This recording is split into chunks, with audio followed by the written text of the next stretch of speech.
I get lots of questions about what the best part about being a super famous YouTube guy is. People want to know, is it the millions if not billions of YouTube monies? Is it the legions of adoring fans? Is it the scads of girls banging on your door day and night begging you to let them fondle your handheld? Is it the free stuff or the sponsorships or the existential crisis that you now have from spending so much time in front of a camera putting on a happy face and pretending to have your act together and gone down so many rabbit holes about D-pad quality and RetroArt settings that now you can't remember who you actually are and you start to question whether or not you ever even existed in real life to begin with?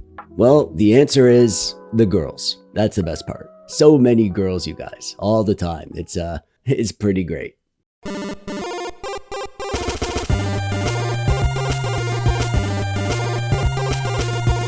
Hey there, how you doing? I'm TechDweeb, welcome. Thanks for clicking on the video today. First, if you're wondering why I sound like this, I'm sick.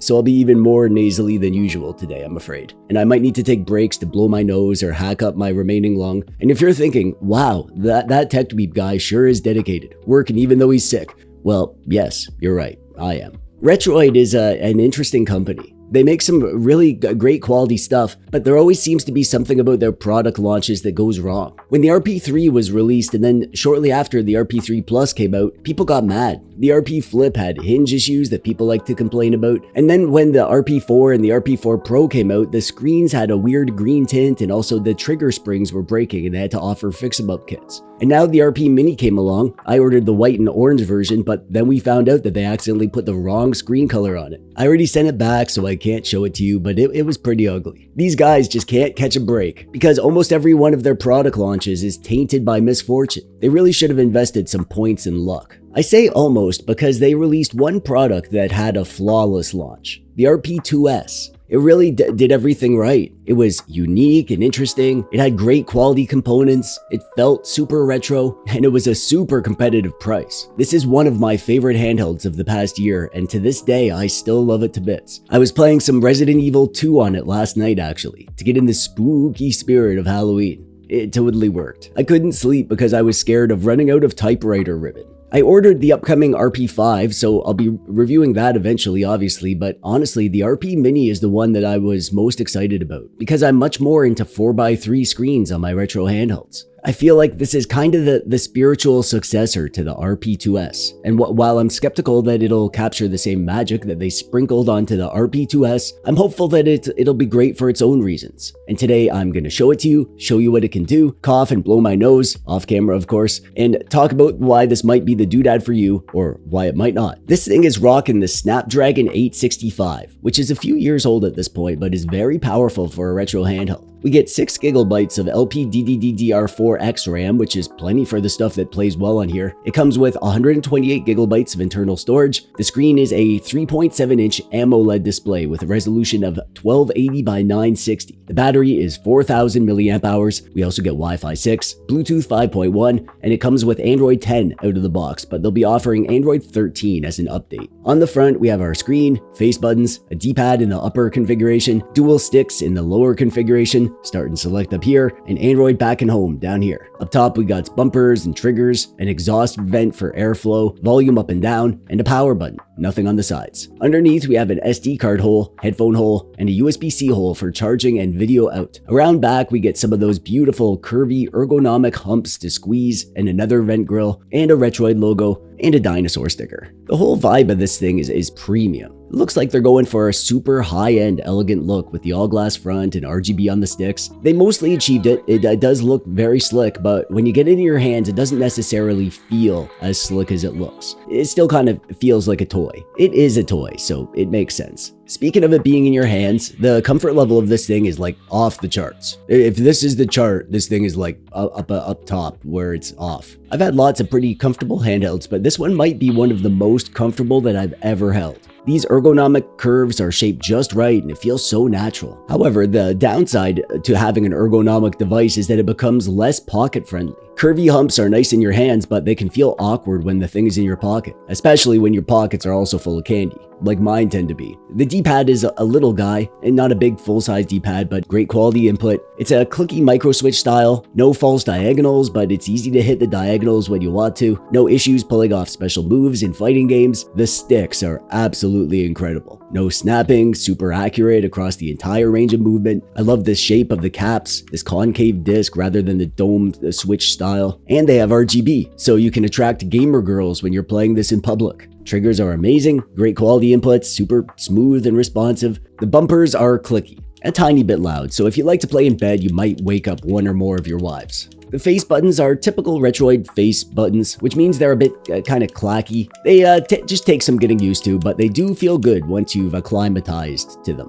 One thing that I've heard lots of complaints about is the size of the empty area around the screen on this thing. Honestly, it's fine. Retroid is dealing with the parts that they have available to them, and I'd rather have it like this with a screen that doesn't fit the device entirely rather than a smaller device. It comes in 5 color options. I would have preferred to get a retro beige and red colorway personally. I bought the white and orange version, but they sent me the black one for me to review. And there is one saving grace for this black version that I didn't think about until I started using it. The fact that we're on an OLED screen means that the blacks of the screen are pure black, so the images sort of look like they're hovering there. Like just the images floating on the surface of the device. The actual screen is incredible. It's OLED, which means we get dark, inky blacks and super bright, saturated colors. Usually I keep my devices at around 50% brightness around the house, but the RP Mini I keep down at like 20% because it's so crazy bright. You'll have no problem using it in daylight. It is 1280 by 960 resolution, and at 3.7 inches, that's very high pixel density. And because of that, we get a ton of scaling options for all our retro systems. We're talking pixel perfect integer scaling for NES, Sega Genesis, TurboGrafx-16, N64, PS1, Dreamcast, Gamecube, and PS2, so that's freaking awesome. And even when you don't get perfect scaling, you can still roll with integer scaling if you want to, but because the pixel density is so high, if you go with non-integer scaling and use an interpolation shader, you'd never be able to tell the difference. For example, GBA can do 5x integer scaling, and it's big, but it's not full screen, but if you go without integer scaling and an interpolation shader, the game fills up the whole width of the display. But I bet my mom's pension that you'd never be able to tell that this wasn't integer scaling,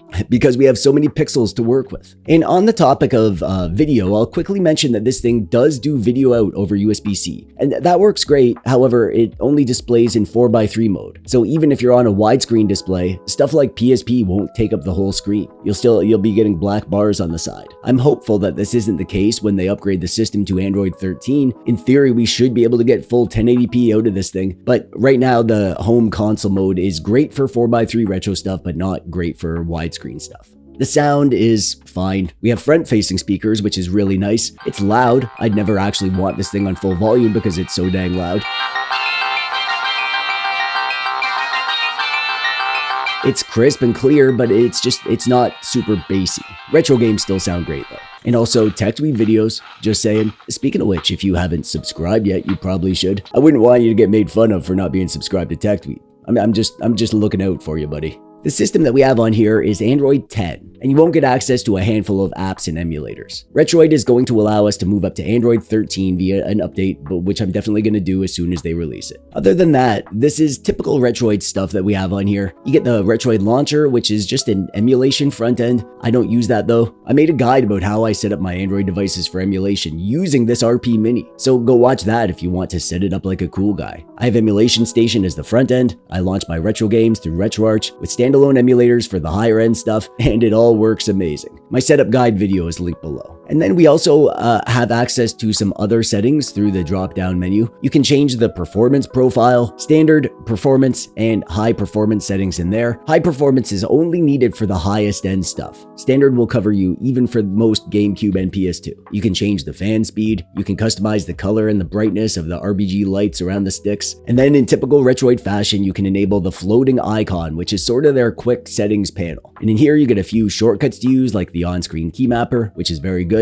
Take screenshots, record video clips, and there's some CPU info at the bottom. I don't bother using this though, so I just turn this side panel off. Oh, and apparently there's a Boto Sarah build that'll be coming to this device, and the RP5. It's not ready for prime time yet, so I can't show it to you, but I'll definitely make a video to show you that when it is, because I'm excited about that. When it comes to the lower end stuff, obviously the performance isn't going to be an issue. Everything up to Dreamcast, N64, PSP, PS1, all that stuff is going to run perfectly fine, even on the low power profile. And you'll get amazing battery life. In Retro Tech Dad's video, which you should watch after this video, he did a good battery test and showed that you can get over 15 hours of pure game time for the lower end stuff, and about 3.5 hours if you're pushing it with the higher end stuff. And because this is a Snapdragon 865, which is a mobile processor, it's designed for efficiency, like a cell phone, so when you're in standby mode, you'll get freaking days of battery life. Which is one of the best parts about Android doodads. You don't need to shut them down, and when you wake them up, you can be into your game in just a few seconds. Like most retro doodads that I play with, I'm really here for the older stuff. NES, Super Nintendo, Game Boy Advance, Arcade, TurboGrafx 16, Sega Genesis, even PS1, N64, and Saturn. And the RP Mini is so crazy good for all this stuff. It's a combination of the ergonomics, so playing games is super comfy, the convenience of Android, and this flippin' gorgeous OLED screen. OLED is amazing for retro stuff because the colors are super bright and saturated, and the blacks of the screen are pure black, and it makes all the games just feel like they're popping off the screen. Now, if you're here for more widescreen stuff like PSP or even Gamecube and PS2 and Dreamcast with widescreen hacks, then this isn't going to be ideal. You can play all that stuff on here, but anything wider than 4x3 is going to feel pretty small on this screen.